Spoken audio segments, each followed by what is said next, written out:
तुम्हाला दररोज 1 लाख रुपये येतात. मी काय म्हणालो साहेब इथं हाय खरी परिस्थिती नकालोय. तुमचे एजंट मोठे एजंट आहे. 1 वर्ष आलाय, 2 वर्ष संपली. आई मेली, बाबा मेला. आता तुम्ही आला 1 महिना. आता तुम्हाला एक गोष्ट विचारतो, 9/3 आणि 9/4 तारीख कोणाकडे? कुठल्या ऑफिसमध्ये? तुमच्या ऑफिसमध्ये काढायला सांगा. पुढच्या येणार म्हटल्यावर तुम्हाला माहित होतं का नाही? आज सगळे कर्मचारी हजर ठेवा पाहिजे का नाही? दलाल माझी मोबाईल डुकी.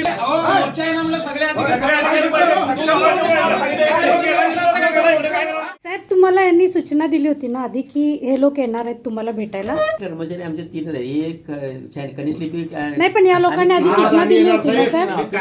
सूचना दिली होती की नाही तेवढं सांगा साहेब. दिलेलं ना काल?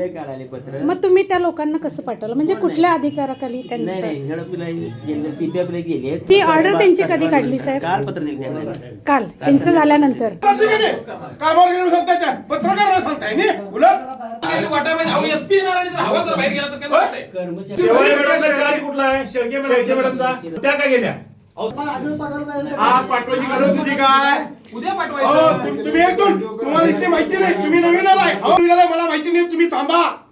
जबाबदार म्हणून त्याला थांबून घ्यायचं. तुम्ही इथं काम केलंय 2-3 वर्ष. तुम्ही आलाय आणि तुम्ही त्याने पाठवताय म्हणजे तुम्हाला कसले मिळाले हो म्हणून तुम्ही पाठवलाय. मध्ये एक प्लॉट 4-4 विकला यांचं सगळं आहे तिथं. मी होतो की इथं मी 35 वर्ष होतो. मला आता पर्दाफाश करायचा असला तर सांगू काय, तुमचं पूर्ण कार्यालय त्या सामील आहे आणि ह्याच्यावरती जातीचे दाखले निघते साहेब. हे साधं सोपी गोष्ट नाही. हो किती रुपये मिळतात तुम्हाला? किती रुपये? अहो होऊन दे. हो या गरिबांचा शाप घेशीला.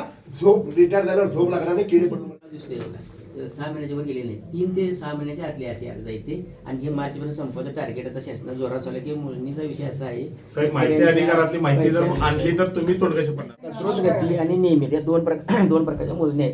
नियमितला 2000 रुपये आहे आणि अति म्हणजे द्रुतगती या प्रकार 2 प्रकार. त्याला 8000 फी आहे 5 एकरापर्यंत. म्हणजे तात्काळ वगैरे काय नसतंय काय?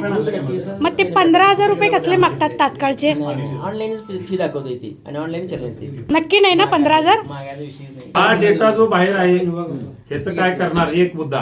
दुसरा, गांधीनगरचा त्या प्रॉपर्टी कार्डची ज्यांची प्रलंबित आहेत, जी 81च्या अगोदरची नोंदी नाही, त्यांना तुम्ही काय वाऱ्यावर सोडणार आहे का? कोणालाही बाहेर कागद आणायला शेतकऱ्याला पाठवायचं नाही. प्रॉपर्टी कार्ड तयार करण्यासाठी आलेले सुद्धा तुमचं बोगस केलेले आहेत म्हणून बोलायला लागलोय.